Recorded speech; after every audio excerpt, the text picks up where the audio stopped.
commencer effectivement, merci Pierre-Emmanuel, en parlant de cette dynamique perpétuelle, enfin de ce mouvement durable au sein de l'actionnariat avec l'entreprise, la famille et l'actionnariat qui évoluent l'un par rapport à l'autre, etc. au fil du temps en soi et puis l'un par rapport à l'autre. Donc le premier jour, c'est la figure qui vient de s'afficher à l'écran. On a ce qu'est l'actionnaire, ce qu'est l'entreprise et ce qu'est la famille, 3 cercles qui sont totalement superposés. C'est le moment de la fondation, c'est le moment héroïque où on a un fondateur ou des fondateurs qui incarnent l'ensemble. Et il y a très peu de questions qui se posent. On ne se pose pas la question de l'articulation entre l'actionnariat et l'entreprise, puisque quelque part, c'est une seule et même personne qui réfléchit pour tous ces univers-là, pour ces 3 univers différents.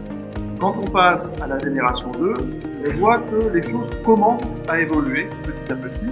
La famille peut dépasser l'actionnariat. Par exemple, on peut avoir une donation en capital à la génération 2 qui n'est pas égalitaire du point de vue de l'actionnariat dans l'entreprise.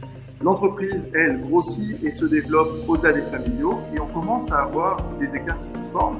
Et donc c'est le premier mouvement de cette dynamique qui s'engage avec cette première transmission. Mais on est encore dans un temps où les familiaux ont été très au contact, ou sont très au contact des fondateurs, très biberonnés aux fondateurs, à leur état d'esprit, à leur manière de faire les choses. Et donc il y a une forme d'évidence qui continue à s'imposer entre les actionnaires. On n'a pas forcément besoin de se poser beaucoup la question du fonctionnement de tout ça ensemble. Ça continue à tourner de manière assez implicite.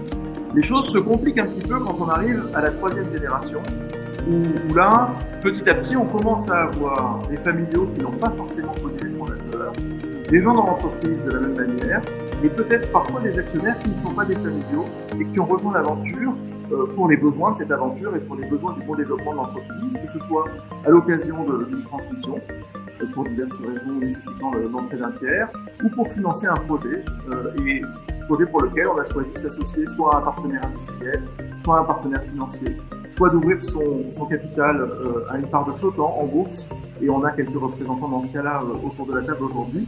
En tout cas, à un moment donné, on voit que les cercles de familles, entreprises et actionnaires commencent à prendre un petit peu d'autonomie les uns par rapport aux autres, à glisser. Et là, on passe dans un temps où l'état d'esprit des fondateurs ou du fondateur n'est plus aussi évident pour tout le monde. Chacun commence à avoir sa propre perception de ce qu'est l'aventure familiale, du rôle qu'il doit y jouer dans cette aventure familiale. Et donc là, commence à se faire sentir la nécessité de s'organiser, de commencer à poser des schémas de fonctionnement pour régler ce qui va se passer dans la famille, voir comment l'actionnaire va se comporter et entrer dans un dialogue avec l'entreprise et synchroniser un petit peu la manière dont on vit ces différences. Et ce mouvement se poursuit au fil des générations. Quand on passe à la 4e génération et aux générations suivantes, on continue à avoir des cercles qui bougent les uns par rapport aux autres, et donc le besoin de structurer de manière un petit peu plus forte.